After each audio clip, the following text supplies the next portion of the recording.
大家好，歡迎翻到嚟肥宅嘅頻道。今條片講下打磨工具嘅使用心得同埋保養方法。部分嘅道具係由 MathWorks 贊助嘅。如果你係第一次瀏覽我嘅頻道，我嘅頻道就係主要介紹一啲做基本模型處理嘅手法，同埋一啲我自己做改裝模型片段嘅分享。同時我亦都有做模型代工嘅，有興趣歡迎 PM。對呢類影片有興趣嘅朋友就記得訂閱啦。之前有位網友就留言話，你講咁多呢兩個品牌嘅名都係做廣告啫。咁我哋做人就光明正大嘅。嗰陣時我就真係冇收到任何贊助，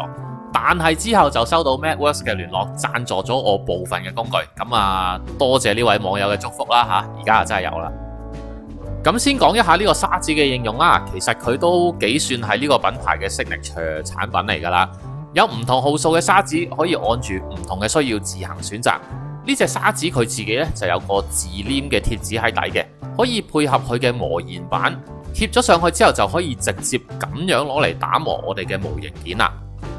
其實呢個打磨嘅工具組合對於打磨平面或者我之前講過嘅銳化係幾適合嘅，因為佢本身磨研板係夠硬淨啊，所以我哋壓上去一定係以呢一個平面去做打磨，而唔會因為受力唔平均呢出現咗一個平面有打磨唔均衡嘅狀況。譬如而家我用一件上咗底灰嘅模型件做示範啦，我咁樣打磨落去，大家就可以見到只係得一邊嘅灰甩咗，咁即係話其實我個角度係同個件嘅表面冇成為一個水平，所以只可以將一部分嘅灰打磨走啫。靠住呢個觀察呢，咁我哋就可以比較容易喺一個平面上面做完整嘅打磨。當我調校好個角度去打磨之後呢，大家可以見到出到嚟冇底灰嘅邊緣係好直嘅，即係話我哋呢個平面打磨係都算做得唔錯。同一樣可以用喺斜面或者絲面嘅打磨上面，咁樣出嚟呢個邊緣亦都可以做到一個比較直嘅效果。咁當然啦，一定程度嘅練習先可以上手就少不免噶啦。基本正常嘅操作就介紹完，我哋介紹一下一啲非常規嘅操作。呢一個件我想打磨中間呢個細坑位，但係砂紙上咗研磨板呢，就太厚太粗，塞唔到入去呢個坑入邊噶啦。喺呢個時候呢，就唔一定需要用官方嘅配套嘅，我哋可以拎一支平時攞嚟溝油用嘅攪棍。我相信大部分做模型嘅朋友屋企自己應該都有噶啦。再唔係揾條幼少少嘅木條，甚至呢啲外賣嘅木筷子都係可以嘅。喺呢度我哋可以將砂紙剪到同攪棍尾部呢個長方形差唔多嘅面積，然之後就將砂紙貼上去，咁我哋就可以有一個幼身但係又有一個平面支撐嘅打磨工具出咗嚟啦。咁我哋咪可以喺啲窄身嘅位置嗰度繼續做一個打磨咯。有陣時某啲 high grade 嘅模型又真係多呢啲轉角位嘅，咁所以呢一個方法都可以係幾常用嘅。另外，如果你要打磨啲表面有弧度嘅件呢，就非常之不建議用研磨板加砂紙呢個組合去做嘅，因為除非你隻手可以完美地順住本身個弧度咁樣去轉彎，如果唔係你夾硬掘落去打磨呢，出到嚟佢係會慢慢變咗做一個平面，咁呢樣嘢就真係未必一定係你想要出到嚟嘅效果啦。如果你本身只係想順住個件嘅弧度去打磨，當然其中一個方法就係唔落研磨板，直接用砂紙喺個表面嗰度磨啦。但係呢個方法就好大機會，因為你壓上去模型件嘅力度係直接透過砂紙落到個模型件，以至到你打磨嘅力度就唔均勻嘅。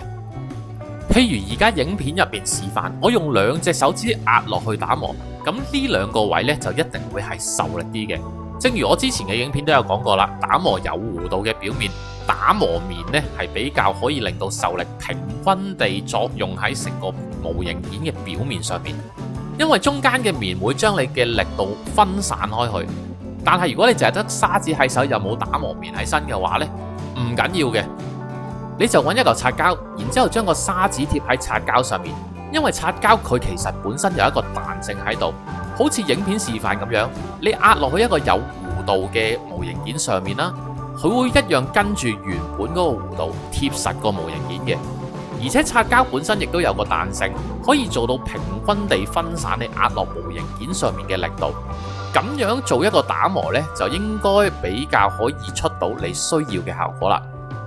我介紹呢幾個方法呢，就通用噶啦，咩沙子都用得嘅。如果覺得肥宅嘅影片有用或者有趣嘅，記得喺右下角撳一撳個訂閱掣支持一下啦。咁我哋打磨嘅沙子其實都係消耗品嚟嘅啫，用到咁上下你都會見到磨出嚟嘅膠碎殘留咗喺沙子嘅表面上面，所以用到咁上下我哋都要換張新噶啦。之前就有講過用牙刷呢係可以某程度清走沙子表面上嘅膠碎，而家介紹多一個方法令到你嘅沙子更加襟用，就係用呢啲雜貨鋪買到翻嚟嘅海綿或者百潔布嘅海綿都可以嘅，只要唔係最軟身嘅就 OK 噶啦。因為我用嚟做示範嘅呢個海綿係白色啦，咁我而家特登揾一個綠色嘅磨形件，磨一啲綠色嘅膠碎出嚟先，等大家可以更加明顯咁樣睇得出個效果。而家大家都見到沙子上面有好多綠色嘅膠碎膠粉喺上面噶啦，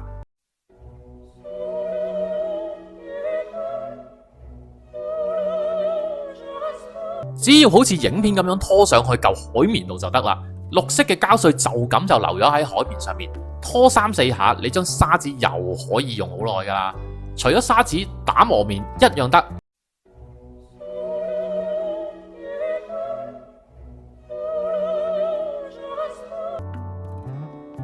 膠粉就咁留咗喺海綿上面，手搓一樣得。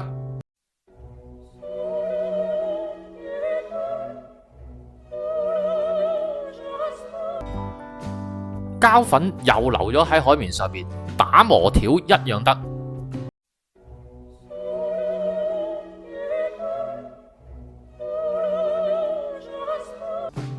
基本上呢個海綿加牙刷去清潔呢，無論係消耗品類嘅沙子啊、打磨棒啊、打磨棉啊，又或者一啲比較常用嘅打磨工具，即係手銼啊嗰啲呢，都可以大大咁樣延長咗個耐用度嘅。咁講真，雖然唔係話好貴嘅呢啲嘢，咁只不過你成日無啦啦行落街要再出去買都麻鬼煩啊。咁希望呢個小心得呢，大家都會用得着。肥宅都想喺度講一句嘅，雖然手銼同埋沙子個效能都係用嚟打磨模型件，咁但係大家嘅操作方法唔一樣呢，所以喺用法上面都有啲唔同嘅。就好似有牙刷同埋牙線咁樣，大家都係清理牙縫，咁但係兩者係咪可以完全取代呢？咁就真係唔係嘅咯。咁講開打磨工具，就回應翻之前網友 HexChill 嘅留言，佢就問可唔可以介紹下職人銼刀，咁我估你應該係講緊呢一把啦。肥宅本身就冇用過呢把銼刀嘅，但係原理我都可以解釋翻少少俾你聽。第一點，你話磨完之後好似用完1000幾號嘅沙子打磨咁樣，呢個就好大原因係因為個銼刀本身嘅銼紋係比較細密，咁就可以做到一個比大號數沙子打磨完嘅效果。第二點就係你話磨完之後個邊好利，咁呢一個就比較係似我頭先講沙子加研磨板嗰個效果啦。因為本身個銼係夠直啊，所以磨出嚟嘅平面係比較容易做到直身嘅。咁當然都係嗰句啦，呢個係要用時間去練出嚟嘅。至於你問值唔值得入手呢樣嘢，就真係好個人嘅。我自己不嬲都信奉大部分嘢都係1分錢1分貨，但係我就更加傾向考慮自己會有幾常用一個工具先去買。譬如有把1000蚊嘅工具係可以俾我用嚟砌 Perfect Grade 嘅 Gundam，而佢係用咗之後真係令到我隻 Gundam出嚟效果提升咗嘅話，而我嚟緊又仲會砌5隻嘅話，咁個成本就算合理嘅。但係如果你話我砌得2隻 High Grade，我就會抌低呢件工具唔再用噶啦，咁我就真係未必考慮會買咯。咁就希望呢個參考嘅意見你會有用啦。今日嘅片就嚟到呢度啦，如果有咩唔明嘅，歡迎留言，我會再詳細解答嘅。如果中意呢條片嘅朋友，記得 Like、Subscribe、Share， 訂閱咗之後仲要記得撳埋個鐘仔，咁下條新片出嘅時候，你哋就會收到通知噶啦。我哋下條片再見，拜拜。